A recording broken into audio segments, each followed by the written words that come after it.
Le lundi consacré également à l'actualité américaine sur le front politique et sur le front économique. Et c'est notre rendez-vous, ce quart d'heure américain avec notre correspondant américain Pierre-Yves Dugas en visioconférence avec nous. Bonjour Pierre-Yves, merci beaucoup, ravi de redémarrer cette semaine à vos côtés pour évoquer l'actualité américaine. Je le disais en introduction, Chris Waller est donc ce gouverneur de la Réserve fédérale américaine qui aura gagné des galons au cours des 2 dernières années. C'est décidément l'homme qui monte au sein du board des gouverneurs. Pour le moment, tant que sa prise de position, son pari assez osé se vérifie, il est en train de marquer des points, mais attention, ses adversaires, en tout cas ceux qui ne sont pas tout à fait d'accord avec son approche et pensent qu'il a pris des risques, ne manquent pas de souligner, on va le voir, que le match n'est pas terminé. De quoi s'agit-il ? Alors, est-ce que vous connaissez William Beveridge, Grégoire ? Oui, alors je connais la courbe de Beveridge, donc j'imagine que c'est l'auteur de cette théorie sur la relation entre le travail et l'inflation.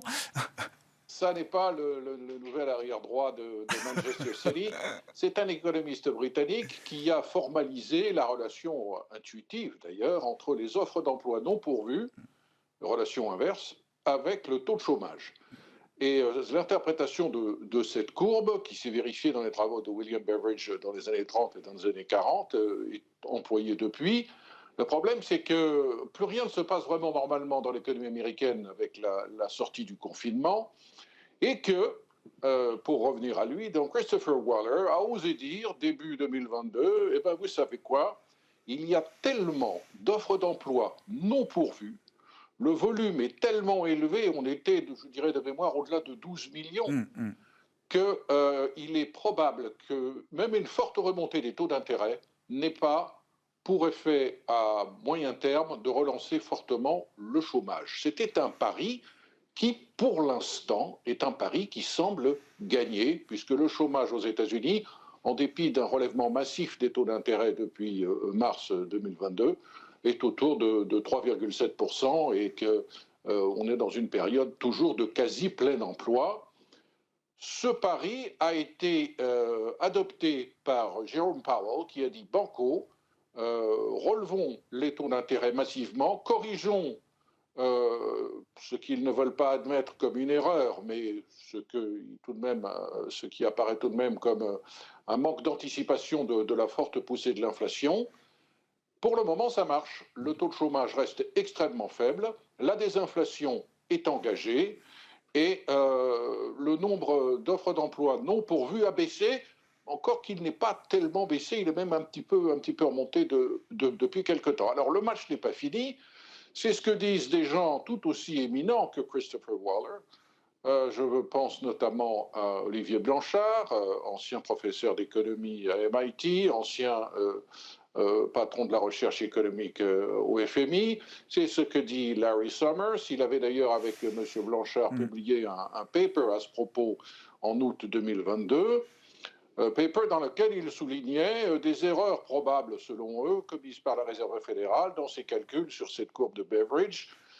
Pour l'instant, ils reconnaissent que Christopher Waller a tout bon, mais que le match n'est pas fini. D'abord, on a vu qu'au mois de janvier, on a eu des chiffres de l'inflation qui étaient un petit peu décevants. Alors attendons de voir ce qui va se passer en février. Et Christopher Waller, âgé de 64 ans, économiste du Minnesota, qui a enseigné l'économie à l'université de Notre Dame, dans l'Indiana, qui est un personnage qui a été choisi comme gouverneur par Donald Trump. Il y en a quelques-uns comme ça, Jerome Powell par exemple, qui, comme il semble avoir eu tout bon dans ce pari osé jusqu'à présent, voit son étoile monter et on commence à mentionner son nom comme un éventuel successeur de M. Jerome Powell dont le mandat en tant que président du Conseil des gouverneurs expire en mai 2026. Christopher Waller est un républicain et il a deux qualités très importantes chez les économistes américains. D'abord, il a beaucoup d'humour. Ensuite, c'est quelqu'un qui ne se cache pas systématiquement derrière des équations pour s'exprimer, mais c'est un professeur d'économie aussi, il a beaucoup enseigné, il enseignait sans notes, les mains dans les poches, et c'est quelque chose qui a marqué ses étudiants et qui facilite la transmission du message de la Réserve fédérale, notamment au Congrès, mais aussi aux économistes et au public et aux marchés financiers. Vous avez vu que le dernier pari de certains économistes de Wall Street, je cite le chef économiste d'Apollo Global Management, Thorsten Slock, qui est passé lui aussi par le FMI, grand économiste réputé, en tout cas économiste de marché. Le dernier call à la mode, c'est de dire que la Fed ne baissera pas ses taux cette année. Écoutez, si l'économie américaine continue de se porter aussi bien, Christopher Waller, dans son intervention il y a une quinzaine de jours, l'a dit, moi je veux encore quelques mois pour vérifier que l'inflation est bien en train de se calmer. Il est le premier à faire preuve de prudence, il est loin de crier victoire. La surprise de cette économie américaine en croissance de l'ordre de 3%, semble-t-il encore au cours des derniers mois, est quelque chose qui rend tout à fait probable de mauvaises surprises sur le plan d'inflation, ne serait-ce qu'un simple arrêt de la désinflation serait une surprise désagréable. Donc le match est loin d'être terminé et cela encourage beaucoup d'investisseurs à continuer d'acheter des obligations courtes qui vous produisent toujours du 5,3% plutôt que d'aller au-delà à 5, 6, 7 ans. Très bien payé pour attendre effectivement sur la courbe des taux aujourd'hui. Le CPI de janvier a été un peu plus inquiétant. Le corps PCE n'a pas franchement rassuré, donc les prochaines données d'inflation pour le mois de février seront évidemment des données toujours aussi importantes pour la Réserve fédérale américaine. Rappelons que cette semaine, c'est l'emploi qui sera à la une. On aura toutes les données d'emploi, les ouvertures de postes et le rapport mensuel sur l'emploi qui sera publié ce vendredi pour le mois de février.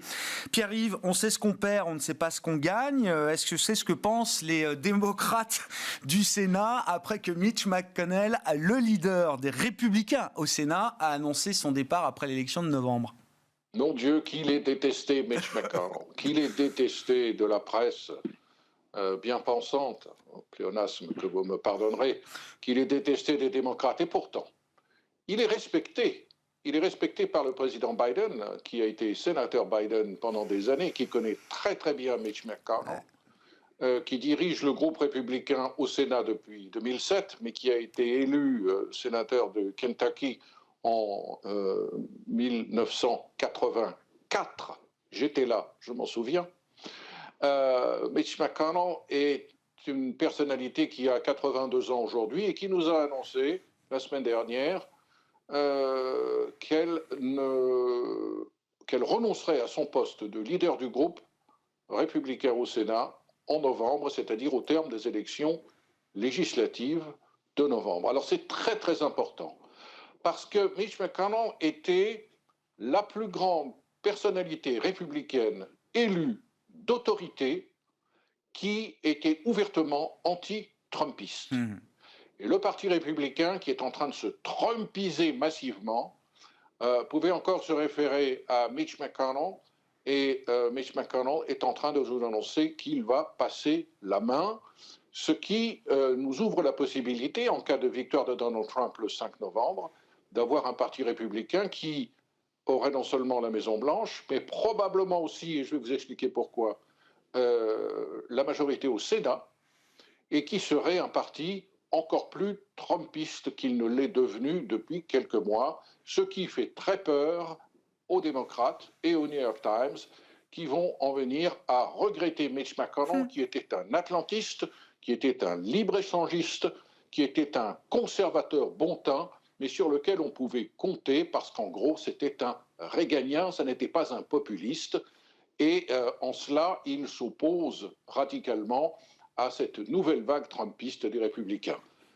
N'oublions pas que le 5 novembre, un tiers du Sénat est renouvelé, 20 sièges de sénateurs démocrates doivent être renouvelés, mais 10 sièges de républicains seulement doivent être renouvelés. Or, sur ces 10 sièges, tous sont dans des États qui ont déjà voté largement pour Donald Trump il y a 4 ans.